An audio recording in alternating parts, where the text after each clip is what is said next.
Detective Adrian Cole stood in front of room 312 at the old Crestwood Hotel, staring at the polished brass handle. The door was locked from the inside, and yet the body of Dr. Leonard Hale lay sprawled across the carpet, a single bullet wound in his chest. No weapon. No signs of struggle.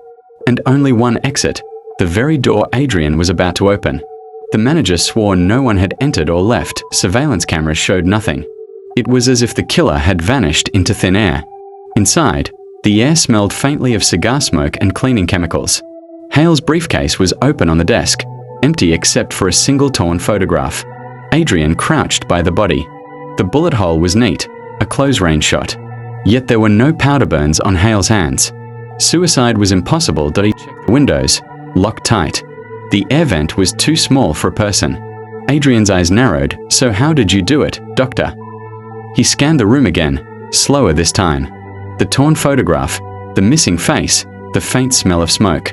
He dragged a chair beneath it and pried it open. Inside was a miniature gun barrel wired to a simple timer and motion sensor. Ingenious. The killer hadn't been in the room at all. The device had fired automatically when Hale entered, mistaking him for someone else. Adrian's heart thudded. The real target wasn't Hale. It was whoever had originally reserved room 312 that night, a journalist investigating a government scandal involving the other men in the photo. He pocketed the photo, his voice grim. You killed the wrong man. The next morning, Adrian found the journalist's name on the guest list, E. Cole. His own name. He froze. Someone had switched the bookings. The trap was meant for him.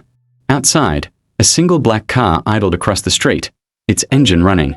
Adrian reached for his gun. Its tinted glass reflected the morning sun like dark mirrors, hiding whoever sat inside. He knew they were watching him, waiting for him to make a move. The ink had nearly torn through the paper, as if someone wanted to erase the man completely.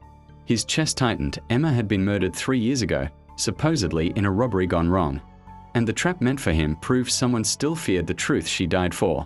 Adrian left the hotel through the back alley, keeping to the shadows. When he reached the main road, the black car was gone, replaced by silence and a faint smell of exhaust. He knew better than to feel safe. He'd never been able to access it, until now.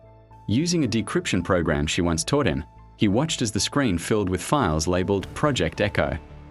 Blueprints, secret memos, evidence of illegal mind control experiments run by the government's defense division. And in every document, one signature appeared again and again, Marcus Greer. He froze. A distorted voice came through his speakers. Detective Cole, you should have stayed out of this. Emma's death was a warning. Yours will be a lesson. The laptop went black. A knock echoed through the apartment. 3 slow taps. Then silence. Adrian reached for his gun, his pulse racing. He knew whoever stood behind that door wasn't there to talk. He took a deep breath, raised his weapon, and whispered to himself, this time, I'm ready. The knock echoed again, louder this time. Adrian Cole aimed his gun at the door, every nerve sharp as a blade. The third knock didn't come. Instead, a soft click, the sound of a lockpick. He waited until the handle turned, then fired once into the ceiling. Next one goes through you, he warned. The door opened slowly, revealing a woman in a black trench coat, pale, calm, and holding up her hands. Easy, detective, she said. I'm not your enemy. Who are you? Adrian demanded.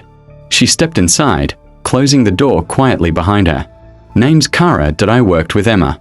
A mind signal, Hale, Greer, and your wife discovered it. They wanted to expose it, but someone silenced them before they could. Adrian's pulse raced. So Emma was murdered because she got too close. Kara nodded, and you were next. The trap at the hotel was meant for anyone still following her trail. She handed him a small flash drive. This has everything.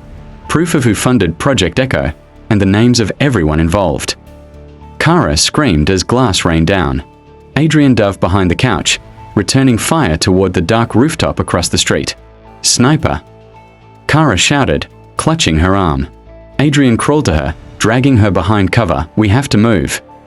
He grabbed the flash drive and slipped it into his pocket. Another bullet ripped through the wall inches from his head. They bolted through the back exit into the alley, tires screeching as a second black car sped toward them. Adrian fired twice. One shot hit the tire, sending the car crashing into a dumpster. Smoke filled the alley. Kara coughed, leaning against him. "Get it to the press, Adrian. That's the only way to end this." He nodded grimly. "I will." Hours later, a breaking news alert spread across every screen. Project Echo exposed. Government officials under investigation. Adrian watched from the shadows of a quiet pier, the flash drive now empty. He looked at the stars, whispering, "We did it, Emma."